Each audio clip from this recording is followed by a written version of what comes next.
You're old, Mom. What do you need such a big beach house for? Daniel's words echoed in Margaret Sullivan's mind, even though she had only been in the house for less than 12 hours. What do you think you would do if you were in this situation? Let me know in the comments, and don't forget to subscribe to follow along with Margaret. Margaret stood on the second floor balcony, where the strong sea breeze tossed her silver hair. Below, the white sand stretched endlessly, and the waves crashed continuously like a drumbeat, urging the freedom she had craved for 28 years. This was supposed to be the beginning of a new life, peaceful, independent, and free from any pressure other than the sound of the wind and the salt of the ocean. She had sold her company for $3.2 million, spent over $1 million on this house, and safely invested the rest. Margaret believed her 63rd year wouldn't be spent in solitude, but in the freedom she had built with her own hands. But then, the phone on the table rang. The screen lit up with a familiar name. Daniel Sullivan, her son, who had bankrupted 2 restaurants and had come to her begging to be saved from over $600,000 in debt. Margaret answered. Mom, Victoria's whole family is driving down. 9 of us in total. Get the master bedroom and a few guest rooms ready. You don't mind, do you? Margaret froze. She had just moved in, and now she had to share her new paradise with her daughter-in-law's entire extended family. She tried to keep her voice calm. Daniel, this is my house.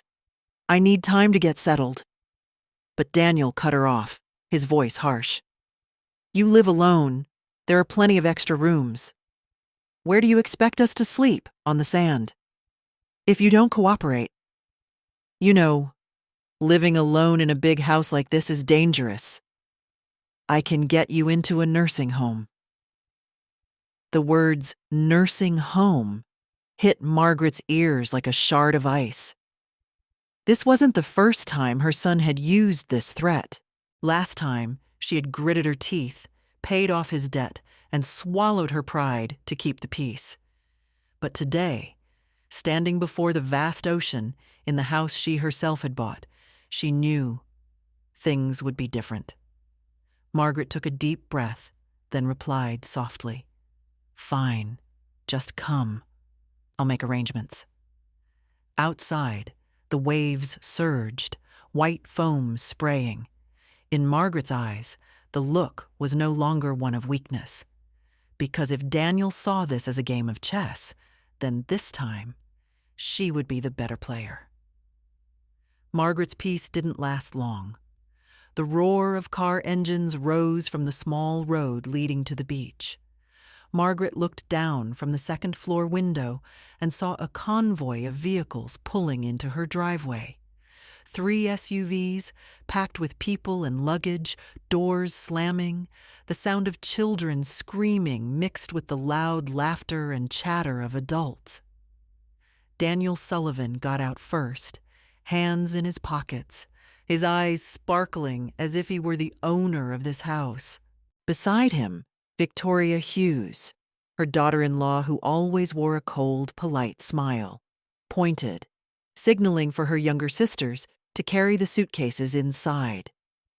Behind them, 7 other relatives swarmed in as if it were a free hotel they had booked in advance. Margaret stood silently, her hands gripping the wooden railing. Her heart pounded, but her face remained calm. Mom, where are you? Daniel called out, his voice full of authority. Just a few minutes later, he and Victoria were standing right at the entrance to the master bedroom. Mom, we'll take this room. This one with the best ocean view is definitely perfect for my family. As for you, you can go upstairs.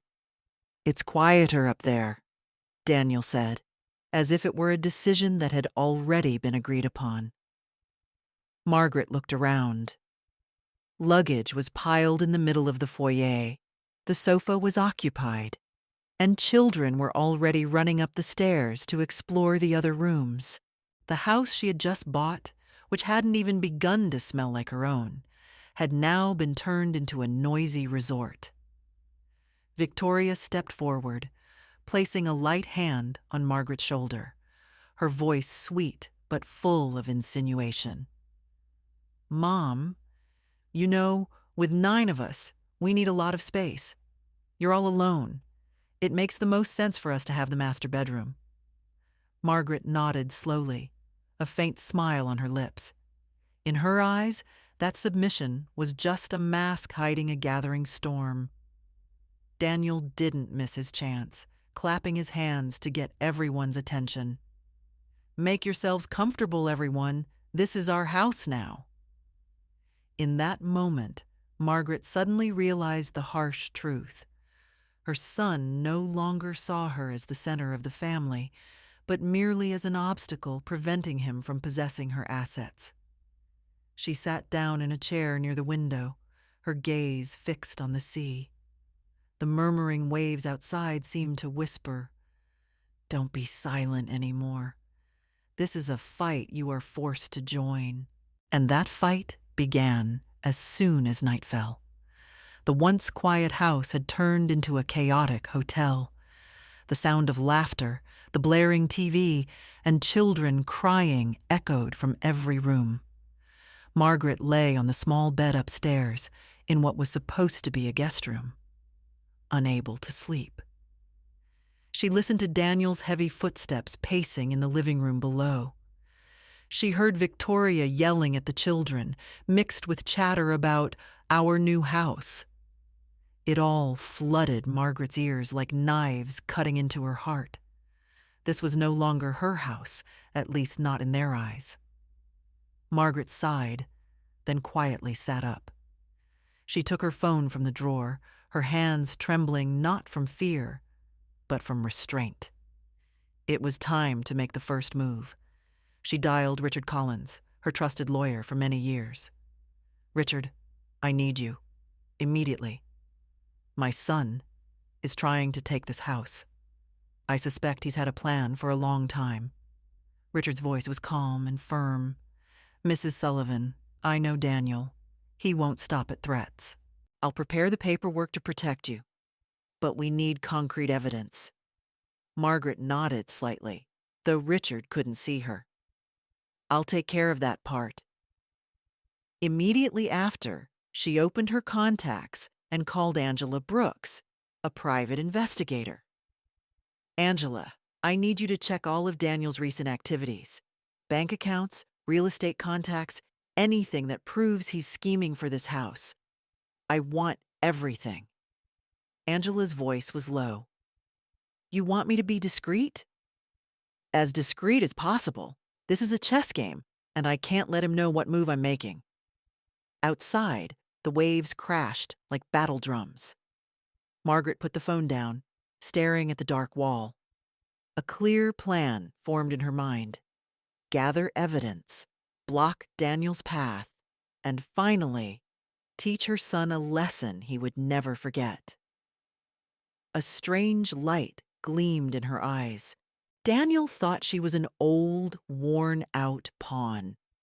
His biggest mistake was forgetting that. Margaret was the one who had played the final chess game to sell her multi-million-dollar company.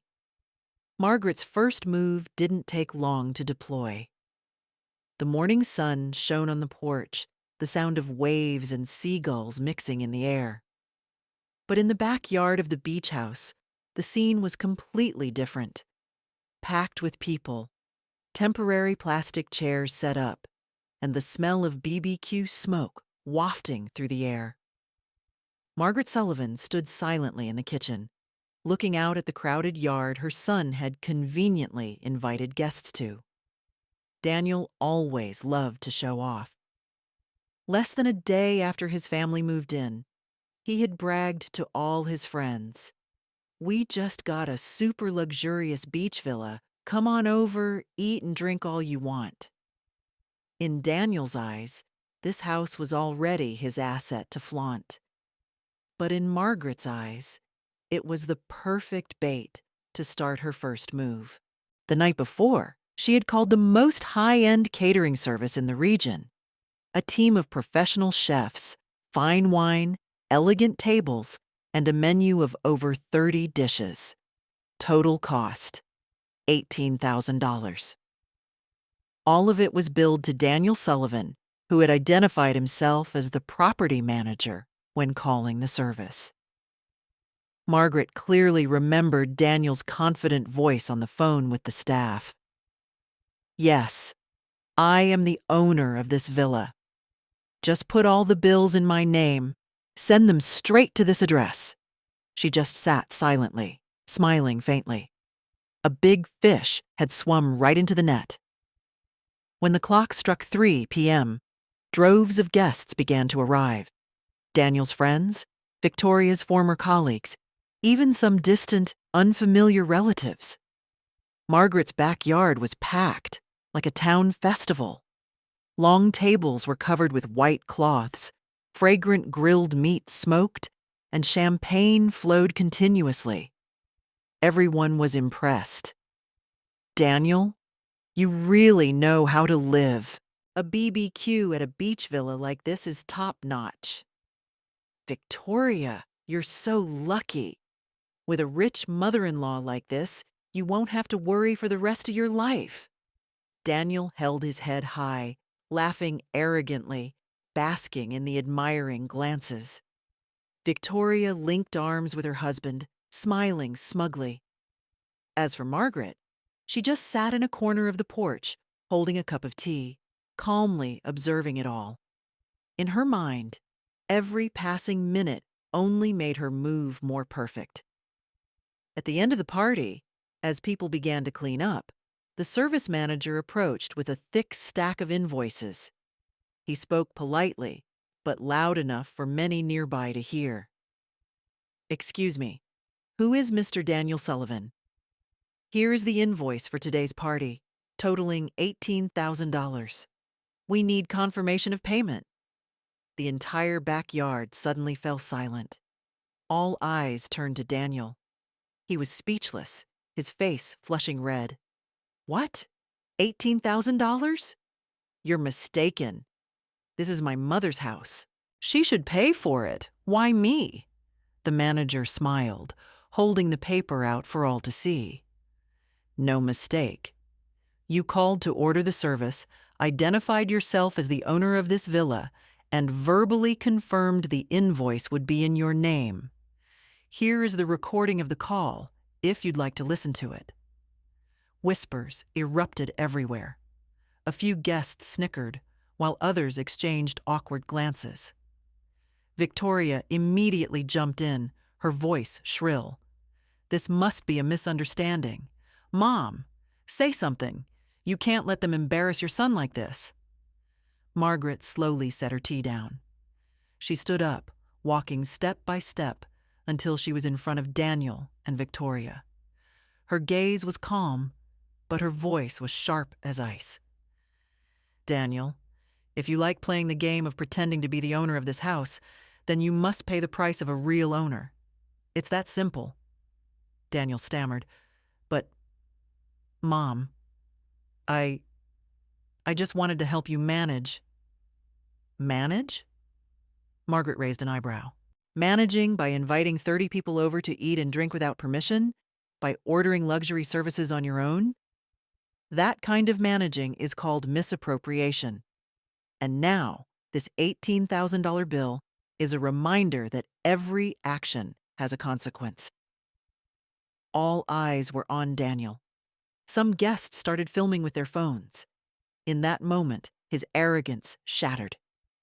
Victoria pulled her husband's arm, trying to lower her voice. "Just pay it, and we'll deal with this later." But Daniel shouted, losing control. "No, I'm not paying. This is your trick, isn't it, Mom? You intentionally trapped me." Margaret just smiled faintly, her eyes flashing with the shrewdness of a businesswoman who had emerged from countless boardroom battles. "Yes, and you walked into it spectacularly." The service manager still stood there patiently. I'm sorry, Mr. Daniel, but we need your signature. Otherwise, we will be forced to contact our lawyers. The word lawyers made Daniel tremble. He knew that if this got out, he wouldn't just lose face with his friends. He could be in legal trouble. He angrily snatched the invoice, scrawled a signature, and threw the pen on the table. Fine, I'll pay. But remember this, Mom. You will regret opposing me. Margaret looked at her son, her eyes cold. No, Daniel. The one who will regret is you. When the party ended, the guests left in awkward silence. Some whispered to each other, I heard this house isn't even Daniel's. It's actually his mother's. Victoria was so angry her face was bright red, throwing her bag down on a chair. Daniel sat slumped on the sofa, his eyes bloodshot, both humiliated and indignant. Margaret returned to her room, quietly closing the door. In the moonlight streaming in, she sat at her desk and took out her notebook. In it, she checked off a line. Step 1. Son loses face. Complete. Outside, the waves still murmured, like a soundtrack to the great chess game that was just beginning. That soundtrack quickly turned into a real storm. The beach house, after the BBQ, was plunged into a thick atmosphere of tension.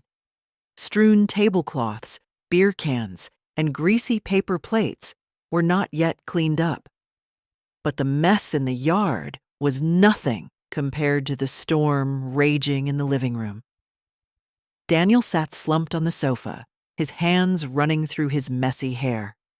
His face was red, his eyes clearly showing his shame. In his mind, the scene of him being forced to sign the $18,000 invoice in front of dozens of acquaintances played over and over like an indelible stain. Victoria paced back and forth, her heels clacking on the wooden floor, her voice sharp. You are pathetic, Daniel. I told you, don't act like you're the owner, but you just had to eagerly call the service and now you're humiliated in front of the whole town. What will people think? That we're living off that old woman? Daniel roared. Shut up, Victoria. You think this is easy for me. It was Mom who set the trap. She intentionally set up that service, then made me pay. This isn't my fault. Victoria crossed her arms, her voice cold. So what are you going to do? Sit there and complain? She made you a laughingstock. If you have any pride left, you have to fight back. That sentence was like a match to a powder keg. Daniel shot up, slamming his hand on the table. Right, I'll sue her. I'll prove she's not competent enough to manage her own assets. Everyone will have to admit she's old.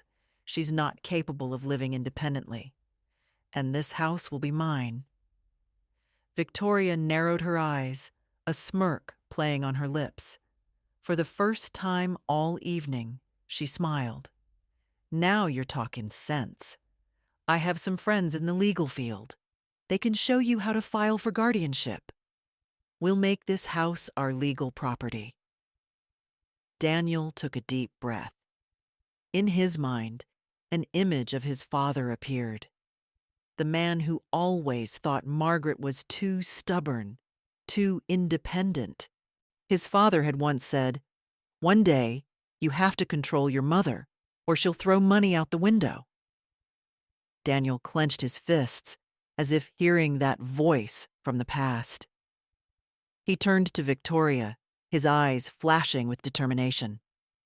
Fine, we'll start right away. If Mom wants to play by the rules, I'll play too. But I'll play dirtier. On the second floor, Margaret sat at her small desk, the lamplight shining on her contemplative face. She had heard every argument, every threat floating up from the living room. She was not surprised at all. Margaret quietly wrote in her notebook. Step 2. Provoke the opponent to counterattack. Proceeding as planned. She picked up her phone and sent a short text to Richard Collins. Get ready. They're about to make the guardianship move. On the other end, the veteran lawyer replied with a single sentence. Good. Let them dig their own graves. Margaret put the phone down and closed her eyes. She felt no fear, only a spreading coldness. The waves outside still murmured, a reminder that every wave that hits the shore carries the power of the entire ocean. And she, a 63-year-old woman, also held an ocean of experience, wisdom, and resilience.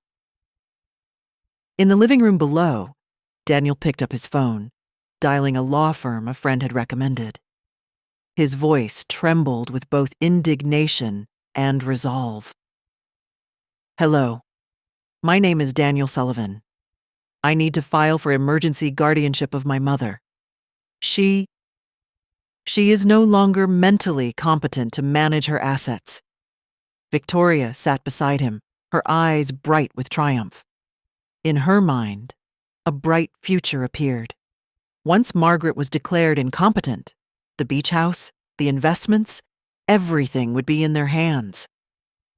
They had no idea that on the second floor, Margaret had seen this entire move in advance, and she was preparing to release evidence that could destroy not only their plan to seize her assets, but also what little was left of Daniel's reputation and career. Outside, the sea wind howled, carrying the sharp scent of salt. A real storm was coming, but the storm didn't scare Margaret. To her, this was just a stepping stone to prove one truth. No one, not even her own son, had the right to take away the freedom she had spent her entire life to earn. Daniel's threat was carried out the very next morning. The sky was gray, and the waves crashed against the shore more violently than usual, heralding a new storm. A sudden, urgent knock echoed from the front door. Margaret had just poured her tea, her eyes narrowing slightly as she saw 3 people on the porch. A social worker wearing a jacket with the Adult Protective Services logo, a nurse, and a police officer accompanying them for security assistance. Daniel immediately rushed out, his voice feigning concern. Oh, thank God you're here. My mother. She's been more and more erratic. I'm worried she's no longer lucid enough to manage her money in this house. Victoria stood behind him, her face wearing a mask of false solicitude. We just want to make sure she's safe. Mrs. Sullivan isn't young anymore, as you know. The social worker nodded, opened a notebook, and turned to Margaret. Ma'am, we've received a report that you may be a victim of neglect or showing signs of diminished capacity. We need to interview you and check your medical and financial records to assess the situation. Daniel smirked, as if he had just won the game. Margaret slowly set her tea down, then stood up straight. In her calm gaze, there was an icy glint that silenced the entire room. You've come at the perfect time, she said, her voice firm. Please sit. I have prepared all the documents to prove the contrary. From her desk drawer, she pulled out a thick, neatly clipped file and handed it directly to the social worker. These are my complete medical reports from the last 3 months, from my primary care physician. They all confirm my physical and mental health are perfectly normal. She turned to another section. And here are my financial statements, bank accounts, investments, and the purchase contract for this house. All legally signed and transparent. Finally, Margaret produced a small USB drive, placing it on the table with a click. On this drive are the recordings and emails Daniel sent to the real estate agent, misrepresenting himself as the owner of this house and discussing its sale without my authorization. I had my investigator, Angela Brooks, collect this. If necessary, I can hand this directly to the police to open a criminal file for fraud." Daniel was stunned, his face pale. Victoria's eyes widened, shocked that Margaret had been so prepared. The social worker paused for a moment. Then his voice became stern. "Mr. Daniel Sullivan, Mrs. Sullivan has provided clear evidence of her complete competence. On the contrary, we will be recording her allegation that you have engaged in financial abuse and impersonation. If confirmed, you could face criminal charges." The police officer next to him tapped his pen on his notepad, his cold eyes fixed on Daniel. "If it's true you committed fraud to sell this house, we will need to open a separate investigation." Daniel's jaw dropped, and he stammered, "No, that's not it. I just wanted to help my mother." Margaret tilted her head, a cold smirk on her lips. "Help me? You call secretly contacting an agent to sell the house I paid for helping? You call threatening to put me in a nursing home to force me to give up my room for your wife's family? Helping? Son, you are digging your own grave." Unable to stand it, Victoria screamed, "This is a setup. She's old. She's playing games, recording calls, hiring spies, all just to frame my husband. You have to believe us. We are her real family." Margaret turned to her, her gaze as cold as steel. "Family? A real family doesn't turn their mother into prey to be exploited. A real family doesn't heartlessly push a 63-year-old woman into a nursing home just to take her bedroom." Victoria was speechless, her face beet red, while Daniel hung his head, his hands trembling. The social worker stood up, his voice final. "We have seen enough. Mrs. Sullivan is perfectly competent. Conversely, Mr. Daniel Sullivan will be listed for monitoring for elder abuse. We will forward this file to the investigators." With that, they left, leaving a thick tension in the air. Margaret turned to her son, her voice cutting like a knife. "You just made a move, but unfortunately, it has backfired on you. And from now on, I will play this to the end." Outside, the waves roared like a drum roll, signaling that the real war had just begun. After Adult Protective Services left with the damaging file, a tense silence fell over Margaret's beach house. But for Daniel, silence did not mean surrender. On the contrary, the deeper he sank into desperation, the more reckless he became. A few weeks later, Margaret began renting out part of the house through an LLC she had just established. Within days, the first tenants arrived, a young couple with 2 children. They were enchanted by the ocean views, delighted with the luxurious villa, and left a 5-star review. But on their second night, the couple received a strange call. A man's shrill voice, half threatening, half deceitful. "Listen, the house you're renting, it's not safe. The real owner is me, Daniel Sullivan. The old woman living there isn't competent. You should leave before you get into trouble." The next day, they found a note slipped under their door. "Your contract is void. Vacate in 48 hours." The management company immediately reported it to Margaret. She just smirked. Margaret immediately called Angela Brooks, her private investigator. "Angela, monitor all of Daniel's movements. I need proof he's harassing the tenants. Once we have it, we'll take him to court." Angela did not disappoint. In just a few days, she had recorded 2 calls of Daniel threatening tenants, photographed him lurking around the house at night, and even intercepted an email he sent to the management company with the subject, "Cancel the contract now or I'll sue." Margaret forwarded all the data to Richard Collins, her lawyer. He nodded. "Perfect. This is enough to file for a restraining order and press charges, but I think it's time we unleash a stronger blow, a blow Daniel cannot recover from." A week later, Daniel was summoned to the law office.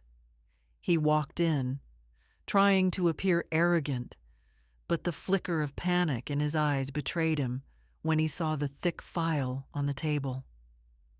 Margaret sat opposite him, her back straight, her gaze sharp. Richard began. "Mr. Daniel Sullivan, in addition to harassing tenants, we have discovered some very noteworthy financial data. You are currently in debt for over $620,000, including commercial loans from 2 failed restaurants, maxed out credit cards, and property liens. Furthermore, you have also mortgaged your future with an expected inheritance from your mother." Daniel's face turned white. "No, that's impossible. How did you get that information?" Margaret slowly placed a bank statement on the table, each page clearly marked in red. "Don't ask how. Ask why you let yourself sink this deep. You not only failed in business, but you clung to me like a life raft. Do you know what the most terrible part is, Daniel? You have bet your entire life on my death." The room fell silent.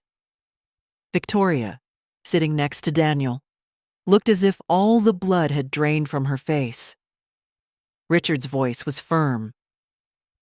"With this financial situation, any court will see clearly. You are not qualified to manage your mother's assets. All accusations of guardianship or incompetence are worthless.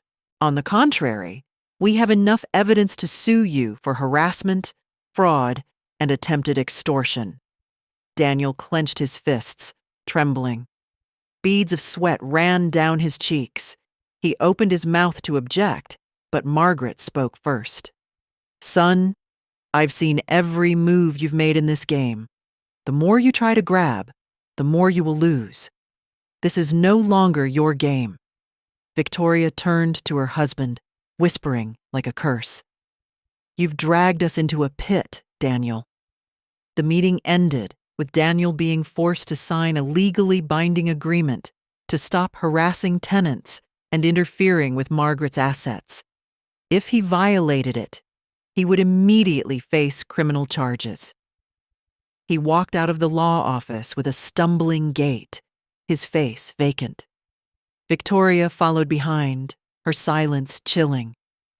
Margaret, however, remained standing, looking out the window where the afternoon light sparkled on the sea. A small smile touched her lips. Step 3. Expose financial truth. Complete. She added that line to her small notebook, then closed it. The chess game had reached a stage where her son had no escape. But she knew a cornered animal could still be dangerous, and the biggest battle was still waiting ahead. That biggest battle took place not long after, in the same law office. The air in the conference room was thick, as if before a storm. The yellow light cast down on the long wooden table, where Margaret sat on one side and Daniel and Victoria sat on the other. In the middle, lawyer Richard Collins placed a thick stack of files. Each paper was like a sharp blade, ready to slice through any layer of deception. Daniel leaned on the table, trying to muster his usual arrogance, but his trembling hand betrayed his inner panic. Victoria sat close to him, her eyes sharp but filled with anxiety. Richard spoke, his voice clear and precise. "Mr. Daniel Sullivan, we are here today to clarify the issue. You have repeatedly impersonated, harassed tenants, and attempted to seize the legal assets of Mrs. Margaret Sullivan. Before we file with the court, Mrs. Sullivan wanted to give you one chance to explain." Daniel let out a harsh laugh, staring straight at his mother. "Explain? You should be the one to explain. You're 63 years old, living alone in a house this big. How long do you think you'll last? Father used to say you were stubborn and selfish, and you still are. I've done nothing wrong. I'm just doing what my father told me to do. The room went silent. The name father bursting from Daniel's mouth was like a knife stabbing into memory. Margaret briefly closed her eyes, taking a long breath. Daniel gritted his teeth, his voice urgent, as if years of suppressed resentment had just been unleashed. Father had to endure a wife who always put her career before her family. He said you only cared about your company, abandoning him, abandoning me. And you know what? Before he died, he told me, "Don't let your mother waste her money. One day, you must take control." I am just doing what he said. Victoria looked at her husband, a flash of surprise in her eyes. This was the first time she had heard this confession, the real reason Daniel was so obsessed with controlling his mother. Margaret opened her eyes, looking straight at her son. Her voice didn't tremble, but it held a deep pain. "Daniel, your father may have said those words, but he died with a bitter soul. And you have let that ghost control your entire life. Can't you see? You aren't living for yourself. You are just living out your father's obsession." Daniel slammed his hand on the table, shouting, "No! I am protecting you! I am doing the right thing!" Richard calmly pushed the file toward him. "This is your right thing. 2 bankruptcies, $620,000 in debt, and documents mortgaging assets based on an inheritance that doesn't exist. You call that protecting? The reality is you are dragging yourself and your mother into an abyss." Margaret rose slowly. She didn't look at the lawyer or Victoria, only at Daniel. "Son, I don't deny my mistakes in the past. I worked too much. I didn't give you enough time. But my child, I left this wealth not for you to control me, but for you to learn to stand on your own 2 feet. Instead, you chose to cling to a ghost and use it as an excuse to destroy me." Her voice hardened. "Enough, Daniel. Your father is gone. You need to stop living for him and learn to live for yourself. If you continue down this path, I will cut every string that still connects us." Daniel was speechless, his eyes red. For a moment, the image of a little boy flashed in his eyes, the boy who used to stand at the door, watching his mother rush to meetings while his father muttered bitter words. Margaret turned to Richard. "Please file the restraining order and prepare the harassment lawsuit." Daniel, as if jolted awake, cried out, his voice cracking, "Mom, you can't. I'm your son. I did all this just to keep you from being lonely." Margaret shook her head, her eyes brimming with tears, but her gaze was unshakable. "No, Daniel. You did all this only to hold on to power, to hold on to the illusion your father planted. But true love isn't about control. It's about letting others be free." The room sank into silence. Victoria turned her face away, realizing the wall of arrogance around her husband had just collapsed. Daniel hung his head, his fists shaking, with no more excuses left. Richard closed the file, his voice firm. "We are done here. From now on, the law will decide. And I believe the outcome is already clear." Margaret walked out of the conference room, her head held high. The afternoon light streamed into the long hallway, illuminating her face. A face that had endured, had cried, had hurt, but was now full of strength. Deep in her heart, one thing was certain. Daniel was no longer the son who needed his mother's protection. He had chosen the path of confrontation, and she, for the first time in her life, was accepting to let her son face the consequences on his own. Outside the window, the waves crashed relentlessly. The sound was a reminder. This battle wasn't over, but Margaret was now firmly in control of the game. With the game firmly in her grasp, Margaret decided to play her final card. That day, the sky over the Outer Banks was a cold gray. The sea wind blew in gusts, rattling the windows as if signaling an approaching storm. But the real storm was inside.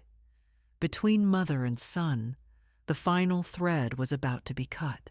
Margaret Sullivan sat straight-backed at the polished wooden table in the law office. In front of her was a thick, neatly clipped file. Each paper was a knife: the restraining order, the lawsuit, and the legal decision she had hesitated over for too long. Richard Collins placed a pen in front of her, his voice low and steady. "Mrs. Sullivan, you just need to sign. From this moment, Mr. Daniel Sullivan will be bound by law. He cannot come near you, cannot harass you, and cannot interfere with your assets. If he violates this, the police will arrest him immediately." Margaret stared at the pen. For a fleeting moment, she saw the image of little Daniel from years ago, the boy who used to tug on her sleeve as she rushed out for a meeting, who used to ask timidly, "Mommy, will you be home for dinner?" A tear fell, but then she lifted her head, her eyes turning to ice. "It's time," she said. The pen stroke was strong and decisive, like a blade severing a bond that had tied her for decades. The door burst open. Daniel rushed in, breathing heavily, his eyes bloodshot. "Mom! You can't! You actually signed it! I'm your son! You dare to cut ties with your own flesh and blood?" Margaret turned her chair to face him. There was no longer any trembling in her eyes, only a frozen resolve. "Yes, Daniel. I just signed. Because I have realized it's that very flesh and blood that has been the chains imprisoning me for so long. You don't protect me. You only want to control me. And today, those chains have been cut." Daniel trembled, his voice cracking. "No, you're lying. I just wanted to do what Dad said. He said you weren't thinking straight. He said you needed someone to guide you." Margaret cut him off, her voice as cold as steel. "Your father died with his bitterness, but you are still alive. You can choose freedom, or you can continue to be a slave to the ghost of the past. I can't save you, Daniel. Not anymore." Daniel collapsed to his knees, grabbing the hem of her skirt, his eyes desperate. "Please, Mom. Don't leave me. I have nothing left but you. I'm in debt. I've lost everything. If you turn your back on me, I have no way to survive."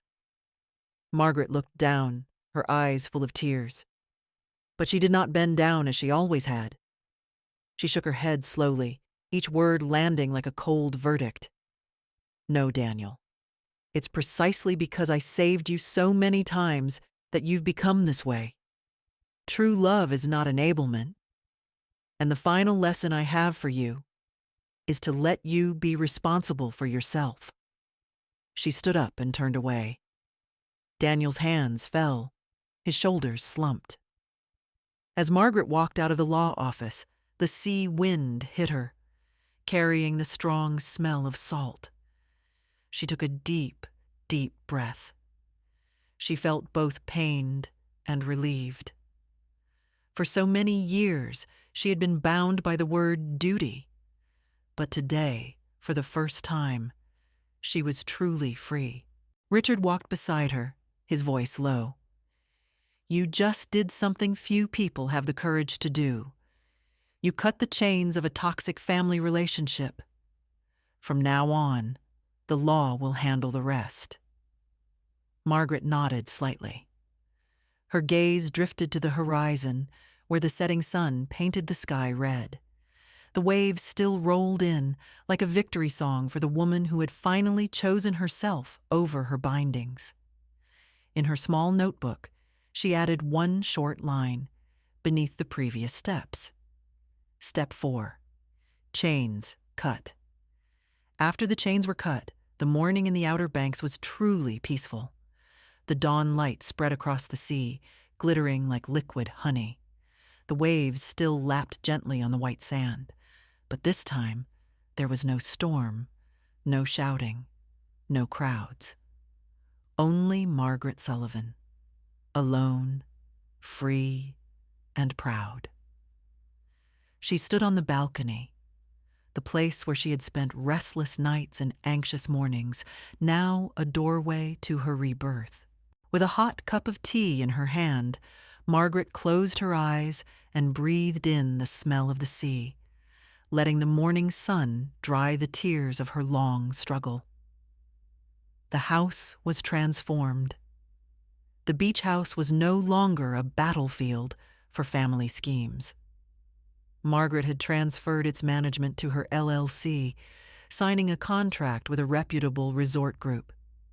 Each bedroom was redecorated in soft colors, with ocean paintings and green turf on the porch. Visitors came here not just for a place to stay, but for an experience. Morning yoga by the sea, evening BBQs with the sound of the waves, and the gentle stories Margaret would tell about her own journey to freedom. Every month, the profits flowed in steadily, not just as money, but as proof that she had turned her pain into strength and turned the house into a place of peace and prosperity. The old shadows faded. Daniel never returned. After his collapse, he disappeared from Margaret's life. She heard news from afar. He was trying to manage his debts and failures, perhaps still lost in the shadow of his deceased father. But now, that was no longer her burden to carry. Margaret had learned to love from a safe distance, a love that didn't mean she had to save her son from everything, but rather one that let him learn his own final lesson. Victoria also disappeared with Daniel. The house was free from their bitter laughter and prying eyes. All that remained was the sound of the wind, the smell of the sea, and the guests who cherished the value of the place. One late afternoon, Margaret sat on the steps, her hands on her old notebook. She flipped through the pages. Step 1. Son loses face. Complete. Step 2. Provoke the opponent to counterattack. Complete. Step 3. Expose financial truth. Complete. Step 4. Chains. Cut. On the final page, she added one more line. Step 5. Returning to myself. Complete. Tears fell, but they were tears of tranquility. Margaret looked out at the ocean, whispering as if to herself, and also to anyone listening to her story. There are ties called family, but they are actually chains. You need the courage to cut them, or you will live your whole life in someone else's shadow. Love is not always about holding on. Sometimes the greatest love is letting go, so that both can be free. She smiled, raising her tea as the sunset dyed the horizon. On her 63-year-old face, for the first time in years, a peaceful light shone, more sparkling than the waves out on the sea. Margaret Sullivan, finally, had come home.